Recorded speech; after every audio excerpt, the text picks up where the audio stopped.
Last several weeks, we'll host school superintendents from across the Mid-South, starting with DeSoto County School Superintendent Cory Uselton.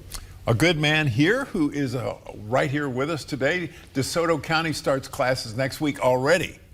Cory Uselton, one of the largest school districts in the entire state of Mississippi. This year marks 10 years for you as superintendent of schools in DeSoto County. But you started life in Memphis, right? I did. I'm a Memphis guy. I grew up over in Parkway Village and did my elementary school time there. I was a student at Knight Road Elementary and Goodlet Elementary, and my parents moved to Humboldt, Tennessee after that. But I came back home and was a manager for the University of Memphis basketball team back in the late 80s, early 90s. It was actually Memphis State back in the day. Right. So I'm a Tiger. All right, Penny Hardaway was playing in those days, so you got to see some amazing games. Okay, share with us some of the changes you've seen over your decade of leadership.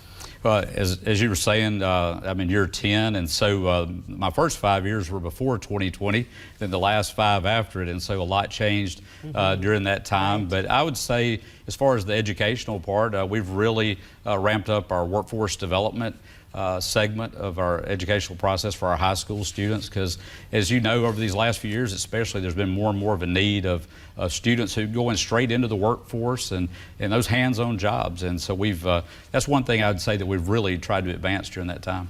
And DeSoto County Schools includes more than 40 schools. How many students are expected to enroll this year? Yes, we got 43 schools. We're expecting over 34,000 students. Wow. We are the largest high school in Mississippi. I believe the second largest has around 18,000, and so it's a big job. Definitely. Wow. Yeah. That's a lot. All right. In the 2023-24 school year, DeSoto County recorded its highest graduation rate ever, more than 94%, led by Lewisburg, sort of a hidden gem in DeSoto County, with 99% graduation rate. Please share the secret to that success. It's a K-12 effort from kindergarten through 12th grade, and our kindergarten teachers all the way up know that they're a part of that process and want to be a part of that success. And as a former high school principal, I feel like a big part of it too is once students step on that high school campus is find those activities that they enjoy, whether it might be sports or it might be band, it might be choir, it might be theater, clubs and activities. If you find that niche that they're interested in,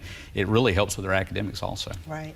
And I know that a new law went into effect in July that bans diversity, equity, inclusion in public schools, in teachings in Mississippi schools, I should say. And a judge has since, of course, put a pause on that for at least 14 days. But has that affected your operations at your schools in any way? It is not. We didn't have any type of programs or anything in place. So it didn't have any type of effect. Okay.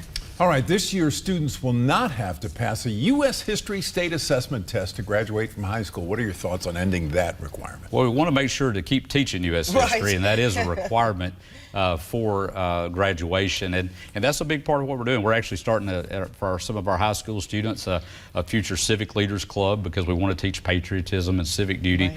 But at the same time, if there's less state testing, I think that makes parents happy, it makes teachers happy, and so they did remove the requirement at the state level, but it's still going to be a requirement to take the class in order to graduate, and we still want to be teaching our students about it. Right. Well, let's talk federal funding now. There's been a lot of talk about federal funding recently in public schools. Does DeSoto County have any programs supported by federal funding that will be impacted if the Department of Education is dismantled?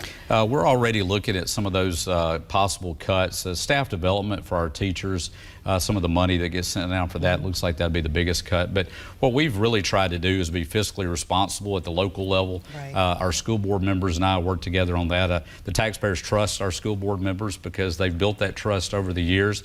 And so we want to make sure that we don't overspend, but at the same time that we can use those funds that we get and use the funds at the local and state level to offer the best education we possibly can. All right, we have more questions for our Superintendent Uselton, and so we'll be back with our conversation in just a minute.